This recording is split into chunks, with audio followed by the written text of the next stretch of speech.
I'm an assistant professor, as it was mentioned. There's a lot of titles that come with this in academia, but so when you're an assistant professor, this basically means that I am just starting out.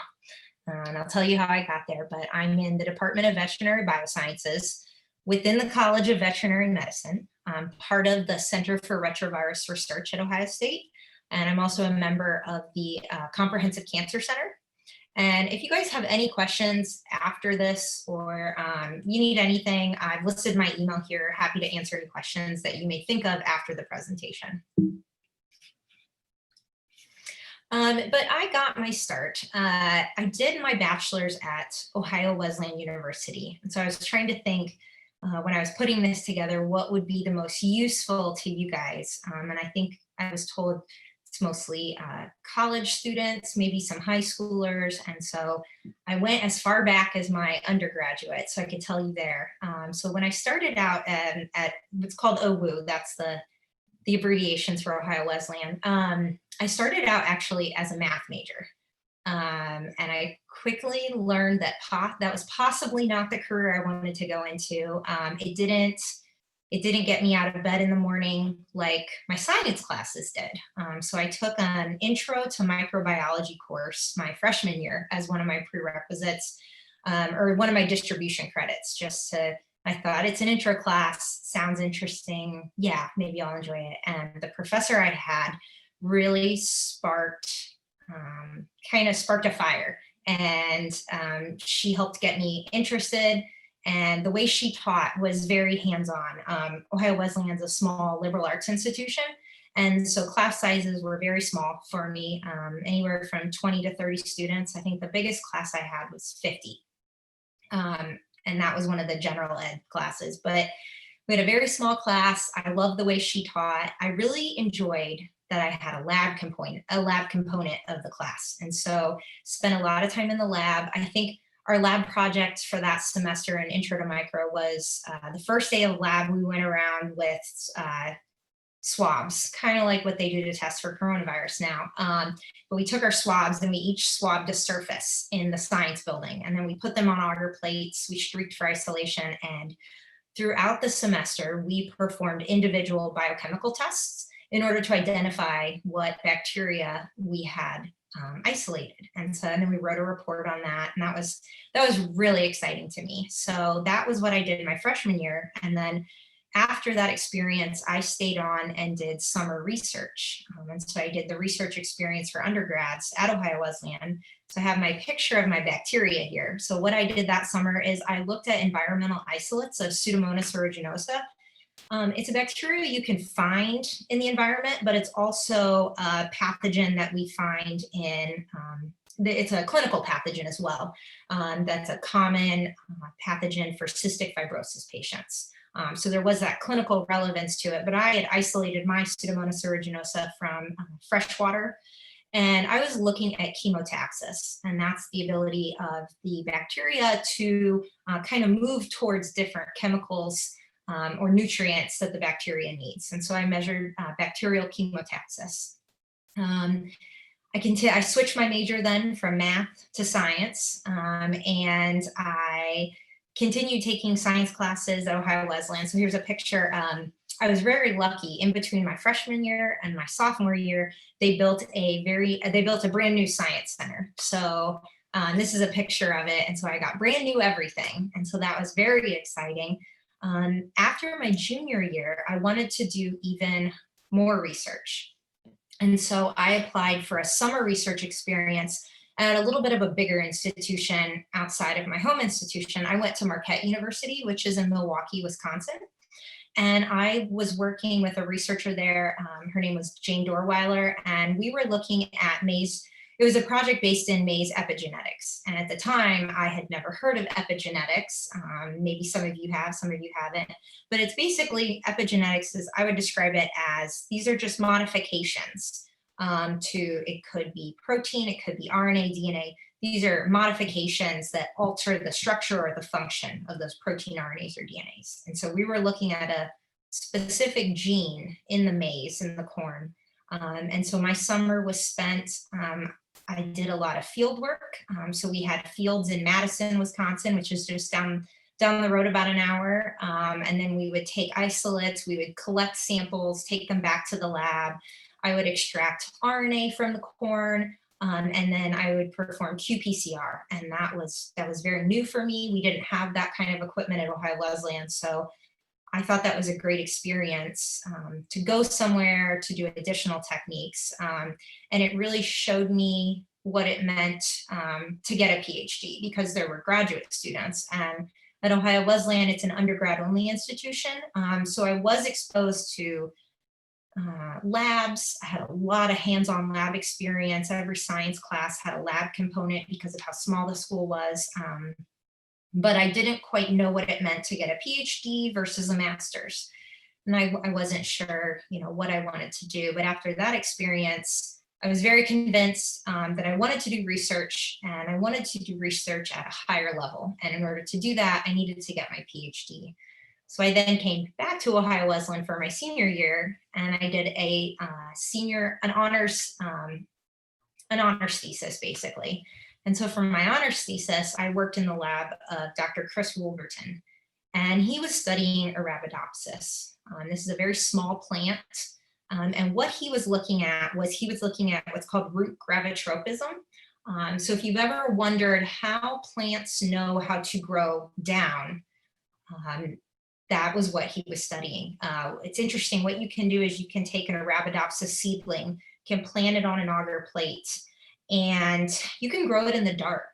And it doesn't matter which direction you turn it, that plant will still know how to grow down. And so there's a lot of different theories about how the plant knows that. How does it sense gravity? Because it has nothing to do with light. And so some of it, there's a couple different hypotheses, but one is a starch granule theory, where there are starch granules inside this root that when you turn it, gravity causes it to sediment downwards. There's other theories that there are signaling molecules and transporter genes that are in this root. And so I was studying a potassium transporter gene called AKT. And so we had created mutations. We had mutant seedlings. We would plate them on agar plates, and then I would measure the curvature of the roots. If I would plate a seedling, as the root started to grow, I could go into a completely dark room, turn the root at a 90-degree angle, and then there was a computer program that would measure how fast that root turned. And so that would tell us if this AKT gene played a role in root gravitropism. And I can say that I spent a year doing those experiments with my advisor. And at the end of the semester, we realized that the previous undergrad had mislabeled the mutant seedlings, and they were actually wild type seedlings, because I was getting no difference between my wild type and my mutant conditions. And that was very disappointing and confusing to us. We sequenced the seedlings and found out I was indeed testing wild type versus wild type. So it's good I got the same results. That was my first experience with failure, I guess you could say, in science. And I remember my advisor telling me, if you still want to get a PhD after all that work that we did for nothing, then you are definitely meant to do this. And I was like, yeah, I still do, because I loved it. I loved coming into the lab. It was kind of like my happy place. So I went on after undergrad, and I went to graduate school at the University of Wisconsin-Madison. And while I was there, I knew I wasn't so much interested in bacteria anymore. I mean, that was the model organism that I had worked with in undergrad. It's pretty cheap and easy to work with bacteria and plants. But my real passion was with viruses. I had taken a course in undergrad, a virology course, and I did have the opportunity to take a lab with that course where we did some bacteriophage work. So these are viruses that infect bacteria. And I really enjoyed that. I had fun doing that. I can see some of the,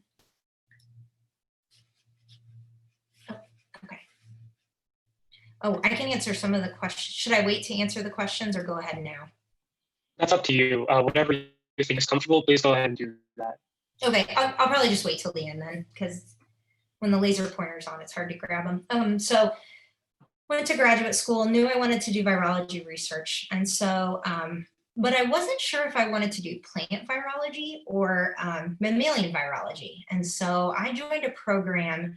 It's what they call an umbrella program. And so the program I joined was called Cellular and Molecular Biology. And within that program, there's a lot of different researchers that I had the potential to work with, anywhere from plant researchers, people who worked on fruit flies, Drosophila. I could, C. elegans, which are tiny little worms, cancer researchers. I could have done HIV work.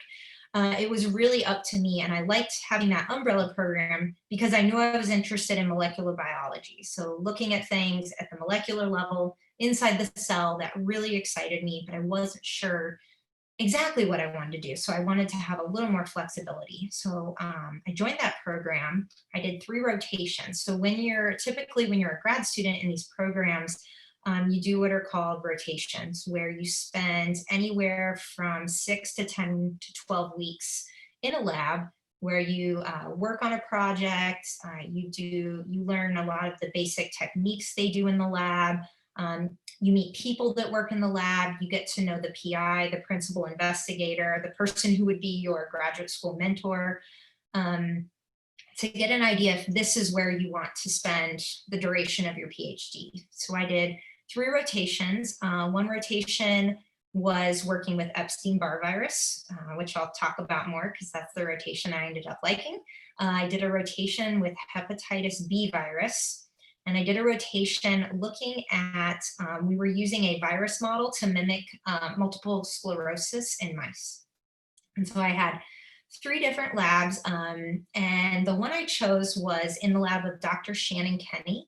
So she's an infectious disease clinician at UW-Madison, and her research focused on EBV. EBV, just for a little, I know the diagrams might look complicated. It's because I pulled these from a lot of talks I give for science, but I will explain it in the most basic terms. And if you have more questions about the science, always happy to dive into that further.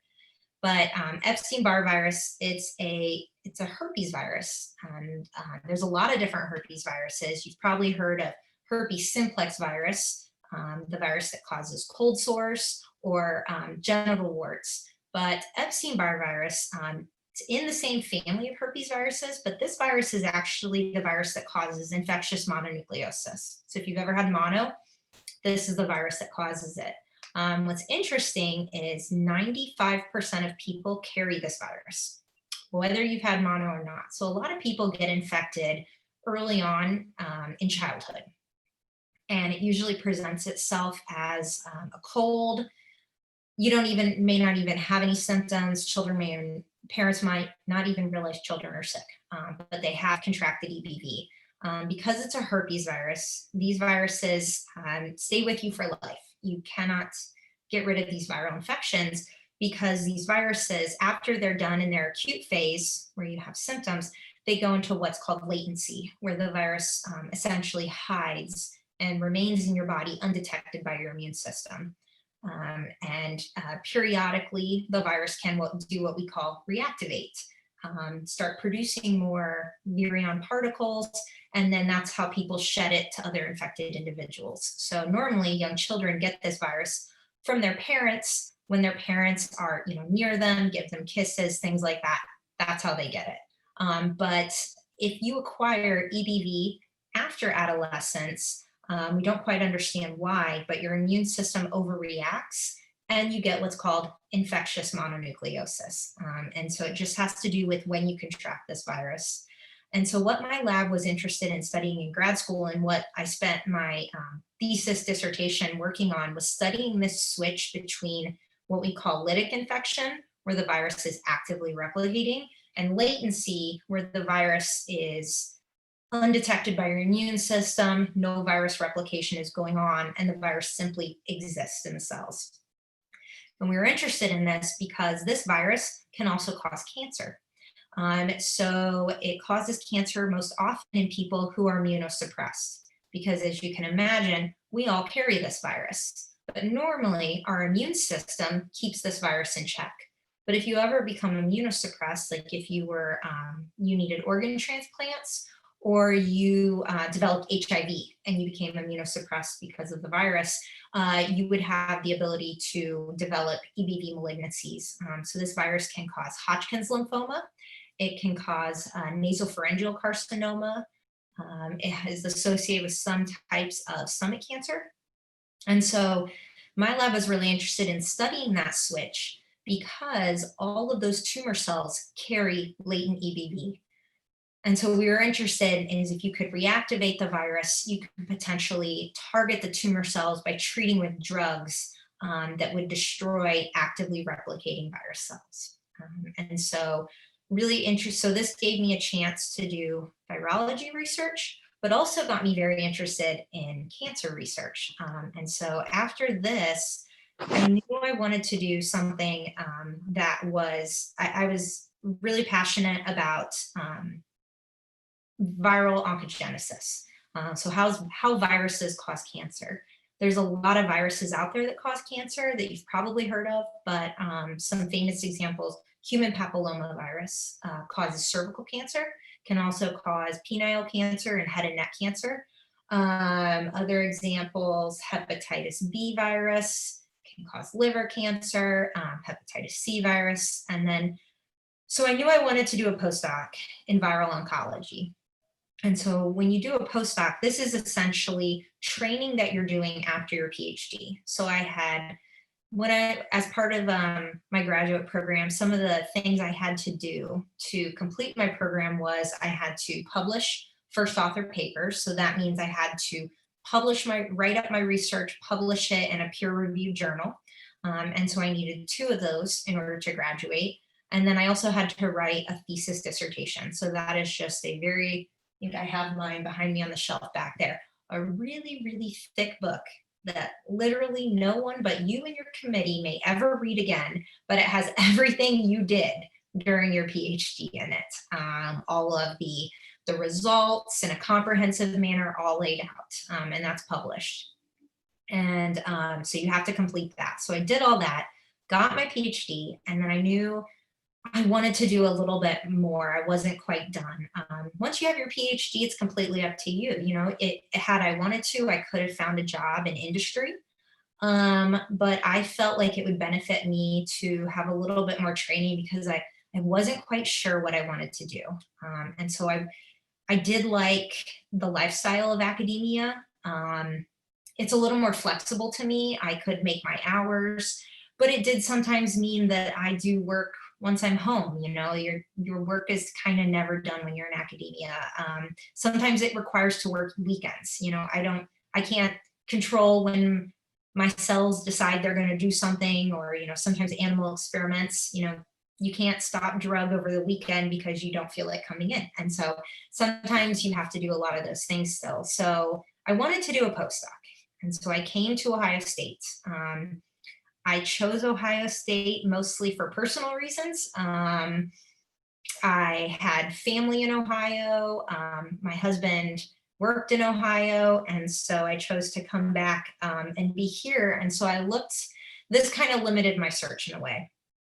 I didn't have that option of I'm going to look all over the country, all over the world, but it was kind of easy this way because I just looked at Ohio State and I was like, all right, who here is doing viral oncology and what do I like? And so I just sent out essentially I did not find a job board or anything like that. There were no job postings. I simply sent an email. I sent an email to people that I looked up on the website and I was like, hey, I'm looking for a postdoc.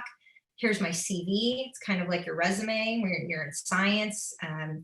Tells them everything you've done in a lot of detail. It's always more than 1 page. There's a lot of detail in it, but it was like I was highly successful as a grad student. I had a lot of publications. And that's what they're looking for when you're doing a postdoc. They want publications because it's a way to measure how successful you were.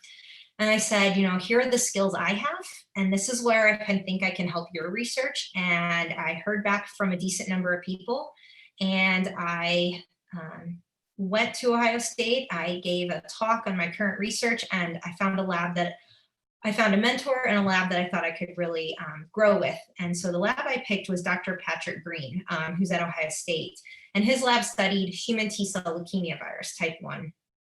And this virus is a retrovirus. So I'm not going to spend a lot of time on this because you guys are probably more interested in more about the job, but just want to tell you a little bit about it because this is what I still do now. So this virus is a retrovirus. So it looks a lot like HIV, but it's slightly different. This virus does not cause immunodeficiency. It can actually cause a couple different diseases, which I'll talk about. But here on the left, this is a schematic of what the viral particle looks like. So like HIV, it has two single-stranded RNA molecules inside of a nucleocapsid, this protein shell around the genetic material. And then around that protein shell is a host-derived lipid bilayer. And then inserted into that, what we call envelope, are these envelope glycoproteins of viral origin. And these glycoproteins, they kind of look like little spikes sticking out. And these glycoproteins are how the virus attaches to host cells, attaches to receptors. And so here on the right, this is a schematic of what the viral genome looks like. And so something I really enjoy about virology research is I have to be an expert at both cellular biology, this virus, I have to understand this virus and everything it does. But now, because this virus causes cancer, I have to also now be an expert in oncology. And so it allows me to do a lot of different things with one model organism. So this virus is relatively simple in terms of viral genomes. It's only about 8 to 9 kilobase pairs long. It has these classical, what we call long terminal repeats flanking either end. These are direct repeats, and they actually help the virus. So once the virus gets into the cell, it undergoes reverse transcription, which is where you go from single-stranded RNA to double-stranded DNA. That double-stranded DNA then looks like this. This provirus is what we call it. And this provirus gets integrated into your host genome. And this is why once you're infected with a retrovirus like HIV or HTLV, it will be with you for life. And then this virus has all these different viral genes that it expresses. And two of the most important viral genes, which we study in our lab, are the TAX protein and this HBZ protein. And this, through a variety of different processes, this is how the virus will cause cancer and cause a lot of problems for people. And so you're probably thinking, I've never heard of HTLV. Where do you find this? And so if you look around the world, there's about 5 to 10 million people who are infected with this virus. There are pockets of endemic infection all over the world, but we do see large areas of infection like in Japan, which is one of the places the virus was first identified in the 80s. We also see lots of infection in areas in the Caribbean, in Peru, and also in Brazil, and then areas in Africa. And so based on what we know from reliable epidemiological data, there's about 5 to 10 million people infected with this virus worldwide. This number is actually, researchers estimate it's actually much higher because there's a lot of countries in the world that are highly populated, like India, different areas in Europe. They don't even test for the virus. And so we don't know if it's there or not, probably some areas in Africa as well. So it's actually probably much higher. And people are starting to take notice of this. Recently, this little dot down here in Australia, there was a study done, and what they found is that over 40% of the adults that they tested, actually carried this virus. And so we think that the rate of people and the number of people infected are actually much higher. Probably noticing there's no dots here in the United States. This is because we screen our blood supply for this virus. Once it was identified in the 80s, immediately the Red Cross and others began screening blood donors once they donated blood, which you may or may not realize if you've ever donated blood, you are tested for HIV and a lot of other bloodborne pathogens like HTLV1. There's another retrovirus called HTLV2 that you're screened for, as well as a lot of other viruses. So if you donated blood and the Red Cross hasn't called you, you're good to go. But the virus is passed mostly, as I said, it's a bloodborne pathogen. So you get it from mother to child through breastfeeding. You can have infected blood products. So blood transfusions, if you're an IV drug user, or through sexual contact, specifically male to female transmission. And what's interesting about this virus and what we're especially interested in studying in is that all these people that are infected, only about 5 to 10% of those individuals will ever develop disease. And the virus has a very, what we call long clinical latency period, meaning that it takes 30, 40 years sometimes for disease to develop. And one of the diseases this virus causes is called ATL, or adult T-cell leukemia or lymphoma. And so the virus was first identified and isolated from ATL patients. And so what ATL is, it's an aggressive CD4 positive T-cell malignancy. You can see here on the right, this is a peripheral blood smear taken from a patient with ATL. And what the histology shows is that these cells have these agranular lobular nuclei, and this is caused by the virus, and they almost look like flowers. And so these are very typical, and this is a feature that we use to help distinguish what type of leukemia or lymphoma a patient might have. If you see these flower cells on a peripheral blood smear, they're immediately tested for HTLV1, and then you can assume that, and with some other tests, this is ATL. And so what you see in these patients is they have lymphadenopathy, they have skin lesions, they have an increased abnormal lymphocytes. Frequently, we see blood and bone marrow involvement. So patients will actually have hypercalcemia. And so some of the research between us and our collaborators, we know that the virus can actually induce these really painful lytic bone lesions. And so patients with ATL, in addition to all the other things that come with it, they actually have very painful joints because of this. And what's unfortunate is that ATL, unlike a lot of leukemias and lymphomas, it's chemotherapy resistant. And so there's really a need to develop more innovative therapies in order to treat these types of patients. But there are things we're getting better at identifying it, but still not treating it exactly. The other disease, and so this is sometimes hard to understand, but the other disease this virus causes is called HAM-TSP. So HTLV1 associated myelopathy, or tropical spastic paraparesis. There was some debate within the HTLV field about what we were going to cause this disease, and we couldn't decide, so we called it both, HAM/TSP. So basically what this is, it's a chronic neurodegenerative disease. It's very similar to MS, where patients have this painful stiffness and weakness of the legs, and they have bowel and bladder disturbances. And the reason this happens is there are these virally infected cells that normally aren't found in your central nervous system. This is what we call an immune privileged area.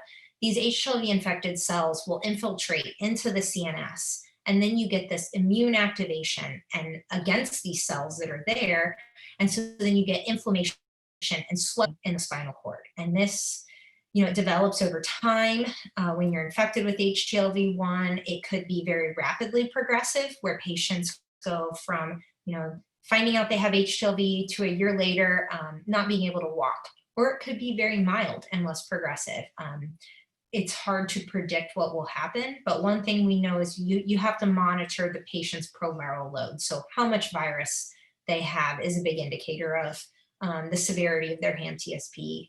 But like ATL, there are no therapeutic strategies for this. Any medications clinicians can prescribe are going to be, or treatments are going to be directed at treating symptoms, but not actually treating the cause. And so that's something to keep in mind as well. And so basically, what my lab is interested in doing is we're interested in studying how the virus causes disease. Okay, so this virus, this is probably a little in the weeds for you guys for this, but this virus, it's what we call a cell-associated virus. So you have to have a virally infected cell next to an uninfected cell. You get cell-to-cell transmission. This newly infected cell then goes on to express different viral genes like TAX and HBZ, which lead to a variety of disruptions to the normal host cell. And over time, those disruptions will lead to different types of disease, like ATL or like HAM-TSP. And so we're really interested in studying in the lab how this happens, which viral genes are responsible, which cellular factors play a role in that, And hopefully by understanding that, you can come up with new or innovative ways to treat virally infected individuals. You can treat disease, or you could even prevent disease. And so I'm gonna skip through this stuff unless someone wants to know more about it, but just maybe tell you some of the methods I use in the lab right now. So my lab is, I would call it a molecular biology lab. And so we do different things. We do in vitro experiments. So by in vitro, I mean, we do a lot of things in cell culture. And so it's easy to use, relatively inexpensive compared to animals. It's usually our starting place for experiments. We come up with a hypothesis that we want to test. And so we go into cells in the lab. And so we can do infectivity assays with the virus. We can actually model cellular immortalization.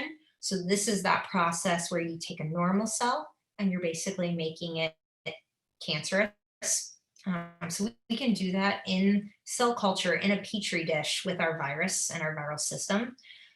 So a lot of the molecular techniques we use, we do proteomics. So this is studying proteins.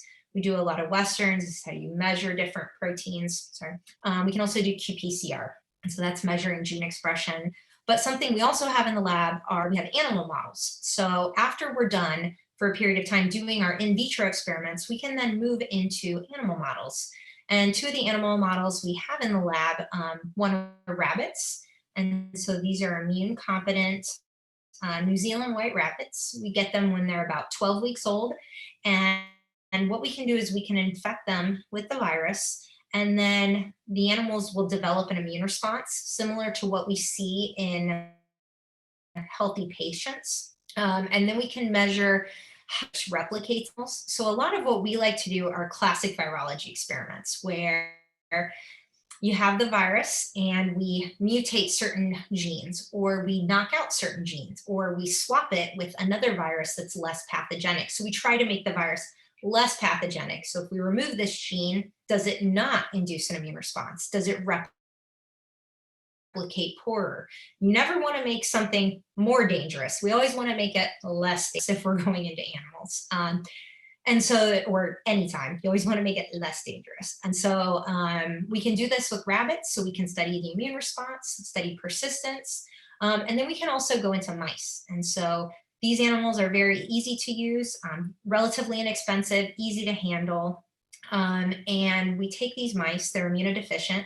We can do a xenograft mouse model where we can take that we potentially isolated from an ATL patient, grow them in cell culture, and then transplant them into the mice after we say knocked out certain genes. So one of the projects we have going on in the lab is to use CRISPR-Cas9, which is gene editing.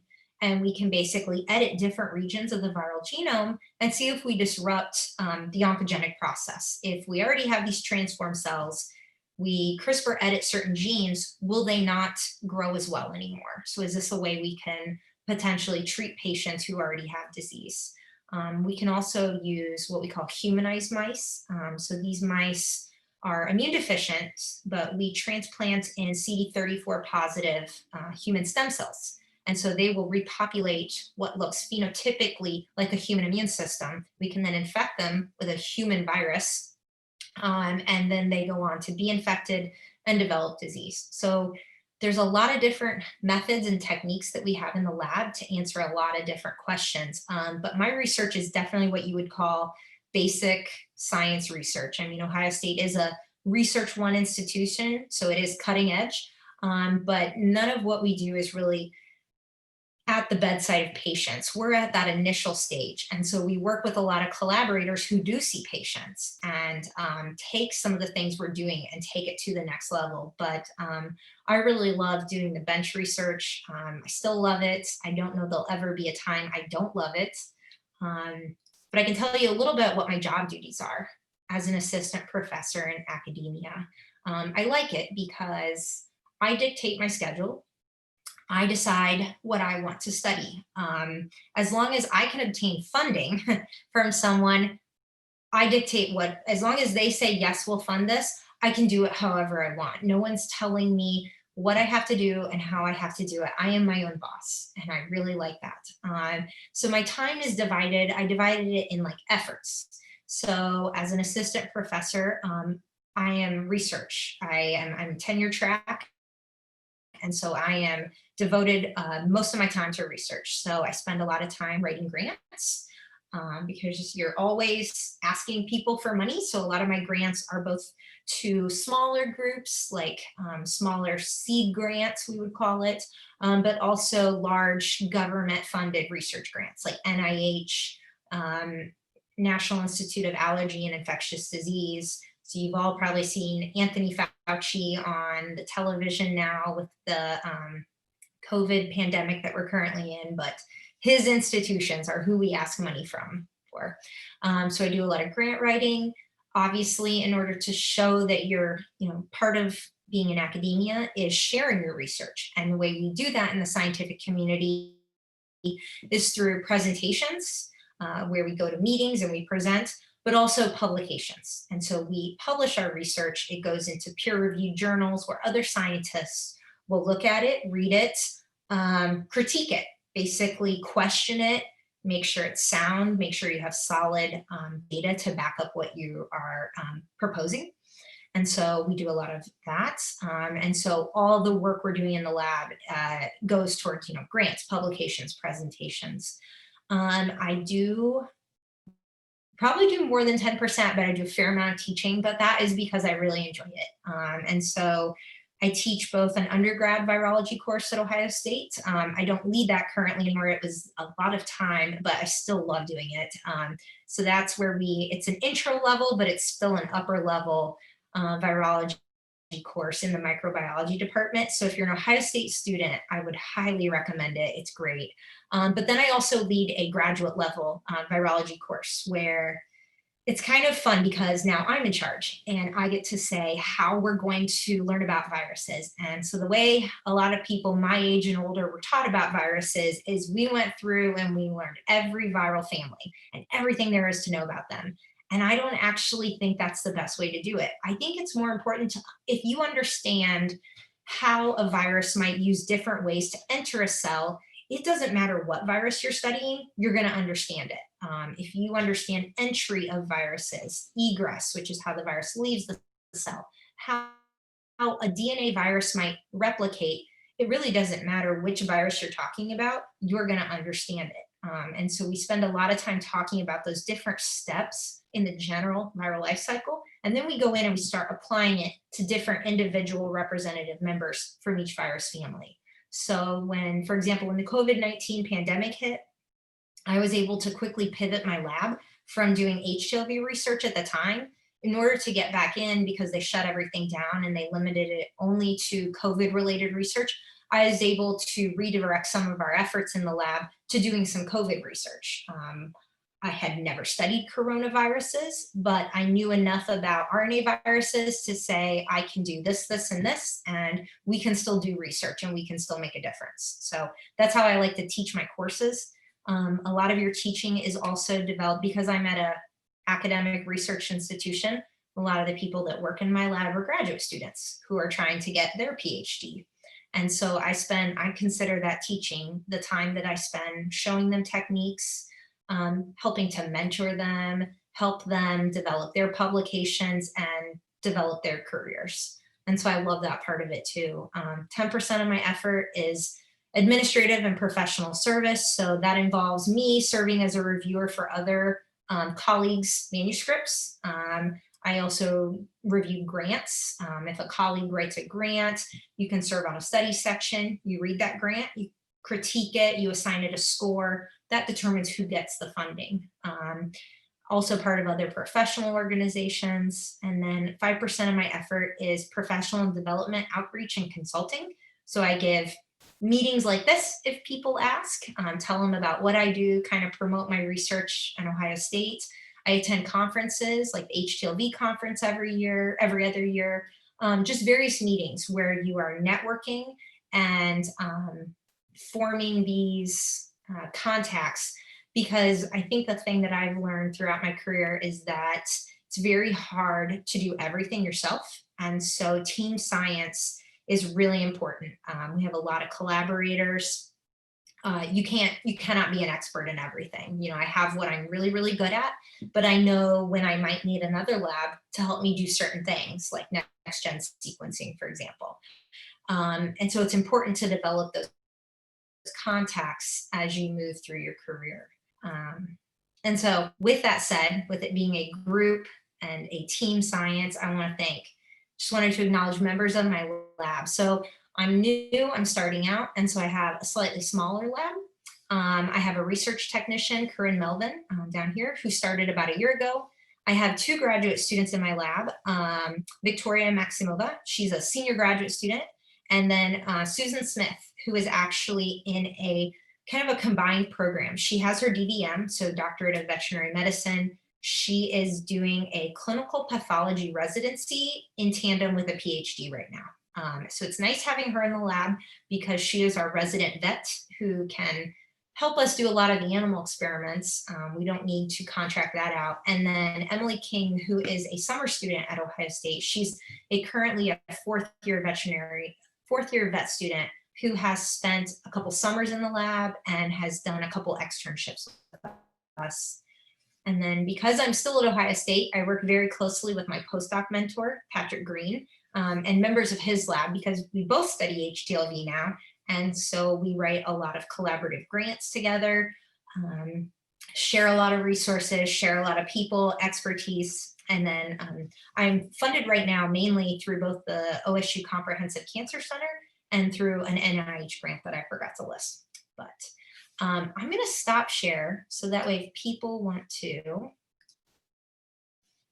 maybe if they're okay, we have lots of questions. Should I just start reading through these? Yeah, I think that's a good idea. Okay. What is the difference between research experiences in undergrad versus grad? So when I was in, and hopefully I'm going to answer your question, I understand what you're asking. When I was an undergraduate, there was a planned out project, and a faculty member would, say, this is what we want you to do this summer. I was basically learning how to think like a scientist, and I had a lot of help, lots of hands-on, a mentor right next to you, making sure you're doing everything right. When I was in grad school, it's more independent. When you pick an advisor in graduate school, you're going to be picking based on the research that you're doing, but also the personality of the advisor. Some advisors are more hands-on, and so they're going to be with you every step of the way. Some will let you just set you free and off you go. It depends on your personality and your level of confidence, but I think the research experience in undergrad versus grad was mainly that for me. It was how much oversight I received. If that does not answer your question, maybe post it again or speak up. But you mentioned how your lab focuses on Tax1 and HBZ proteins. Why did you choose these proteins and why is it important for your research? So it's a great question. So the reason why we chose these proteins, so we focused on them initially. Tax is the protein that's absolutely required for transformation. So for that oncogenic process to start. And so if we know that if you don't have Tax, the virus cannot survive because this Tax protein also helps drive gene expression of the virus. And so if you do not have Tax, the virus will not establish an infection and can't survive. So it's critical. And so we're interested in understanding why is it critical and how is it doing what it's doing. And so that was one thing. HBZ, this is actually very new to the HTLV field. It's unique. A lot of retroviruses do not encode genes on that antisense strand of their genome for a lot of different reasons, but for some reason HTLV does. And what's interesting about HBZ is we have found that it's important for driving proliferation of these virally infected cells, meaning once the virus gets in, it establishes infection and becomes transformed because of Tax. You still need HBZ. If you don't have HBZ, the cell does not survive long term. And it's typically the only viral gene expressed in a lot of patients that have ATL and EMTSP. I didn't want to confuse everyone, but in a lot of these patients who have disease, you can't detect TAX anymore. You only detect HBZ. So we know it's required and we know it's very important. So that's why we chose to focus on those. We also have other projects looking at roles of the envelope after transformation, but these are two that I've definitely started the lab around, we could say. Always, I think the nice thing is that I can always branch out and do new things if I want to, but for now, that's kind of why we focused on them. What got you interested in virology compared to epigenetics or other fields? I love virology because, man, they're smart. They are so smart. I know that viruses do not think. I know they are not higher level beings, but man, they do some wild things. Just think about if the host develops a response to a virus, the virus evolves and develops a counter response, and then the host evolves, and then the virus evolves. And it's probably not good, but it's some of this COVID pandemic, watching it unfold in real time. It's like, now we have a new strain. And I'm like, well, of course we do. That's what viruses do. They mutate, they evolve.